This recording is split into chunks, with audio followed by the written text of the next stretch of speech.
What's going on, YouTube? Metal Complex here, and today I've got another little interesting folding knife review for you. This is the Ozark Trail folding pocket knife. Is exactly how they advertise it on the packaging that it comes in. I'm not sure why they named it something so generic, but that is the name of it. So, anyways, before I get started here, for my subscribers and anybody new to the channel, I do unboxings. I've got two unboxings this week. Both of them should be maybe tomorrow, Friday, Saturday. So keep your eyes out for those videos because they are coming and they should be pretty interesting to everybody. So anyways, let's do a size comparison here real quick. This is the Spyderco Manix 2, which is 8 inches overall.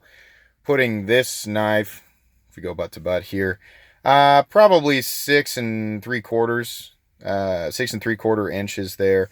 It's got a 2.5 to 2.75 inch cutting edge, probably closer to 2.75 inches.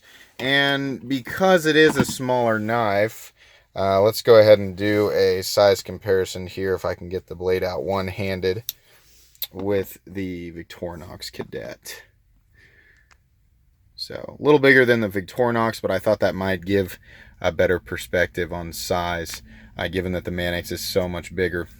Anyways, so obviously this knife has the appearance of being a flipper, and that was my draw to it. You know, after reviewing that Ozark Trail knife that was really good, that had all of the changes that I was hoping to see in one of Ozark Trail's knives, I got curious and I went down to Walmart to see if I could find it for myself, and I couldn't. You can definitely order it online, but I could not find it at my local Walmart. And so I saw this guy for $3.88, and I thought, hey, cool, a flipper. I wonder if it actually flips. I didn't really expect it to, so here's the action. That's about what I expected. Detent's not really heavy enough to make that work, so you kind of have to, even then, you really have to whip this thing out to get it to go. And again, let's be clear about that. That's not a flipper. If you got to do this, not a flipper. And if you got to do this, not a flipper. I see a lot of guys do that, and that's not what that is. It's just a means of getting the blade out, I guess, but it bothers me because there's two actions to get it out. The thumb studs, if you can get your finger into position, actually will deploy the blade, but the issue is because of the presence of the flipper, where you go to hold it before, so that you're gonna deploy it, that flipper tab is gonna get caught on your finger. So you can kind of feel it pinch every time. You really got to give it some force to get around there. I think this knife really would have benefited from not having the flipper tab at all. You know, I mean, if they had just cut that, maybe even made a little choil, you would have had more of a winner with this knife. But anyways, let's take a look at some materials. This is a budget folding knife. It is made in China, so nothing on the knife is going to be anywhere near premium. That's something that I see a lot on inexpensive knives on reviews. Guys pull them out of the package and they say, yeah, the blade looks real nice. It's very sharp out of box. Seems to be a pretty premium blade steel, or a really nice blade steel. It should be expected that any knife out of the packaging is sharp. That's not a measure of the quality of the steel or how shiny it is or anything like that. You know, any steel, regardless of the quality, can be sharp. It's how long it maintains that sharpness and how well it interacts with other materials, or how well it interacts with or how resistant it is to corrosion. You know, there are additional properties that you would get from a CPM steel or a more expensive steel that vastly overshadow a basic budget steel. So this, let's be clear, this is in no way, shape, or form a quality steel. It's just steel that is sharp and is shaped like a blade, which is fine. That's appropriate for $4. Nice classic kind of drop point blade there. It is pretty thin. It does slice. It does poke. That's about it. So no complaints there. These scales are kind of interesting. They're definitely plastic. You know, this is not G10. You can see that there's nothing fibrous or anything like that. They've got little scallops here, which is nice. It's appealing. It offers, a little tiny bit of traction. Not really. You know, they're pretty slick, but it's better than being perfectly smooth. That's for sure. You have an open body design or pillar construction design with steel liners, and you've got some jimping on the blade that extends back to both the liners and the scale, so that's kind of nice. You've got a Torx pivot, 2 body screws on the front side, and then you've got another Torx head underneath that pocket clip and 2 more screws on this side. This knife, just like every other Ozark trail knife I've ever handled, is right hand tip down only, which is disappointing. If it has to be tip down, they really should drill the left side so that people who are left-handed should carry it. I really, I can handle the pocket clip being up here on an inexpensive knife, but I mean, come on, really, you shouldn't be leaving this left-handed people out. So that's kind of a bummer. There's no lanyard hole on this, which is interesting. They usually have a lanyard hole, but it's not a big deal. I'm not a lanyard person, so that really doesn't bother me. The knife's profile is fairly thick for such a small knife, but not as thick as that rail clip knife, so it's still going to carry pretty well, and it is very light. This knife has to weigh 3 ounces maximum, so this is a light carry knife. Really, overall, the design is pretty good on this little guy, and again, we're just considering the design, not the materials. It's obviously a cheap knife. It's obviously not going to last forever.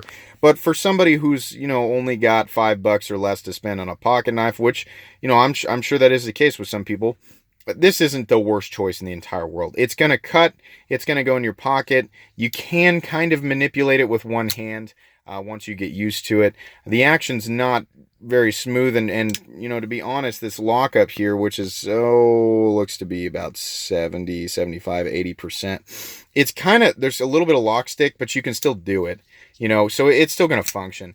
It is kind of a pain to get your thumb in there because of the thickness of the liners and how little space you have to get your thumb inside of there, and it's only raised a little tiny bit outside of the scale, so to catch your thumb in there, especially if you've got fatter thumbs, it's going to be kind of, your thumb's going to get sore after a while doing that.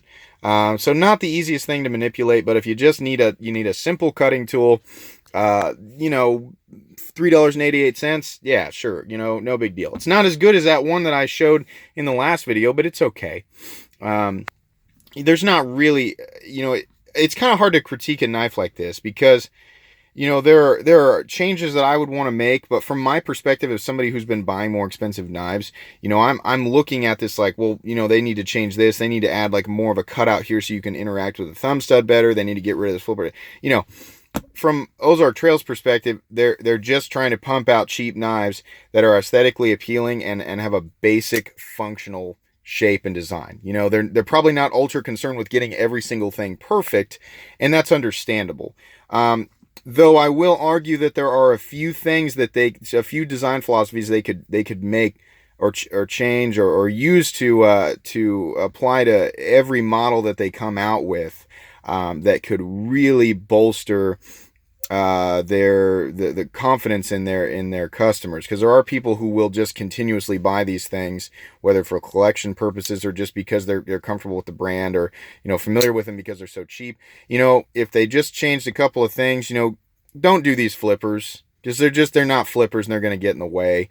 Get rid of those, cut this out, and keep everything else. You got this open body design, you've got a straightforward, fairly ergonomic handle that you can, a lot of these Ozark trail knives are sub 7 inches. That's kind of it seems to be their sweet spot or their go-to length. Keep doing that, keep them lightweight. These drop point blades are different variants of them are fine. If you want to do different colors, different texturings on the scales, black blades or satin blades or whatever, that stonewash thing they did on their Ozark Trail flipper knife was kind of neat. You can do that and vary it up. Just, keep the simple thumb stud design, make this cutout, keep these thin this way, drill for the left side, and make it easy to interact with the liner lock, because all of these are probably going to be liner locks. And most of the ones what they come out with will probably be, they'll probably knock them out of the park, or at least, they'll be really, really, really good for what they cost. I don't know that I can say a whole lot more about this knife. It's okay for what it costs, but I don't want to be super critical because it's only a $4 knife. So, not bad, kind of interesting. Here's another weird thing. On the packaging, it says the blade is titanium.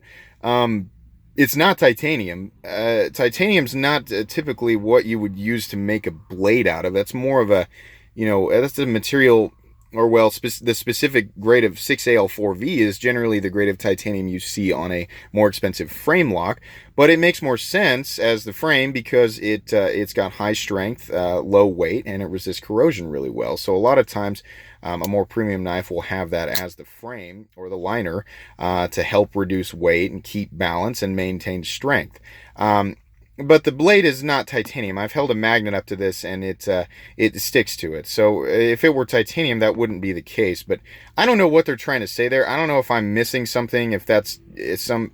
I don't know what they're implying there, but this is not a titanium blade, and there's even if it was, there's no benefit to that. Though I have seen some custom makers do like fixed, blades that are titanium, but I imagine there's some sort of different heat treat process or hardening I don't know. I'm not a metallurgist, so if somebody knows more about that, please comment in the comment section. Correct me where I'm lacking the knowledge to understand that. But this is a cheap steel blade. So anyways, that's pretty much it today, guys. I appreciate you watching. If you enjoyed the video, please leave a like on this video.